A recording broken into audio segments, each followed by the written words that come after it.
Hello everyone, आप सभी का स्वागत है ईगल आईएएस स्टडी जोन में। साथियों, आज बात करेंगे पहाड़िया जनजातियों के विद्रोह को लेकर। चूंकि राजमहल के क्षेत्र में पहाड़िया जनजातियों का संकेंद्रण पाया जाता है, तो इस क्षेत्र के पहाड़िया जनजातियों के लोगों के द्वारा न केवल मुगलों के विरुद्ध बल्कि अंग्रेजों के विरुद्ध भी बराबर विरोध किए गए। तो चलिए आज शुरू करते हैं पहाड़िया जनजातियों के विद्रोह के इतिहास को लेकर। सबसे पहले 1765 की बात करेंगे, जब शाह आलम द्वितीय के द्वारा बंगाल की दीवानी अंग्रेजों को सौंप दी गई और इसी क्रम में राजमहल की दीवानी भी उनको प्राप्त हो गई।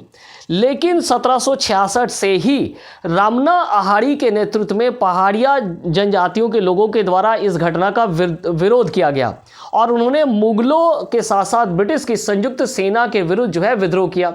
हालांकि उस समय रमना अहाड़ी की गिरफ्तारी हो गई और उनके बाद में मृत्यु भी हो जाती है। इस प्रकार रमना अहाड़ी के द्वारा पहाड़िया जनजाति के प्रथम चरण के विद्रोह का नेतृत्व दिया गया।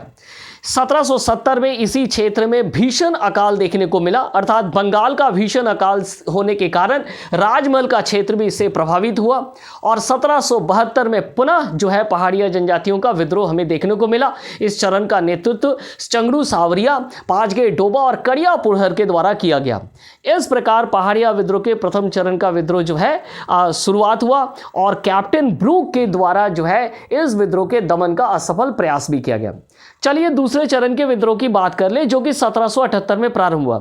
उससे पूर्व हम अगस्त क्लीवलैंड को लेकर के बात करेंगे। अगस्त क्लीवलैंड 1773 में राजमहल के कलेक्टर के सहायक के तौर पर नियुक्त हुआ था। 1776 में उसे भागलपुर भेज दिया गया और बाद में 1778 में वो राजमहल का कलेक्टर बन गया।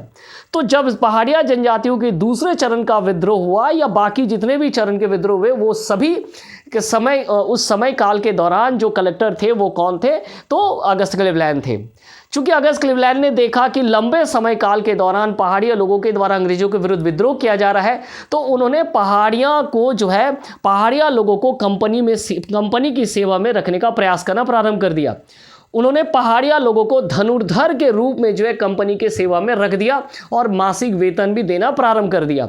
इस बात का विरोध किया गया लक्ष्मीपुर के जगन्नाथ देव के द्वारा और इस प्रकार शुरू हुआ पहाड़िया जनजातियों के दूसरे चरण का विद्रोह। हालांकि इसका दमन कर दिया गया अगस्त क्लीवलैंड के द्वारा। तीसरे चरण का विद्रोह 1779 में प्रारंभ हुए। छीटपूर्ण तरीके से यह विद्रोह भी शांत हो गया। 1781 और 82 में चौथे चरण का विद्रोह प्रारंभ हुआ। इस समय सुल्तानाबाद या महेशपुर की रानी सर्वेश्वरी के द्वारा इस चरण के विद्रोह का नेतृत्व किया गया। अगस्त क्लीवलैंड के द्वारा इस चरण के विद्रोह का भी दमन कर दिया गया। रानी सर्वेश्वरी की गिरफ्तारी की गई और भागलपुर जेल में बाद में उनकी मृत्यु हो गई। 1799 से लेकर 1810 तक इस क्षेत्र में संथालों का अधिक संख्या में प्रवेश कराया गया एवं बाद में 1824 में इस क्षेत्र को दामिने को घोषित करते हुए सरकारी संपत्ति घोषित कर दी गई। तो इस प्रकार पहाड़िया विद्रोह के 4 चरण हमें देखने को मिलते हैं राजमहल के क्षेत्र में। तो ऐसे ही सूचनाओं के लिए हमारे साथ जुड़ना ना भूले। ईगल आईएएस स्टडी जोन में आप सभी का बहुत बहुत धन्यवाद।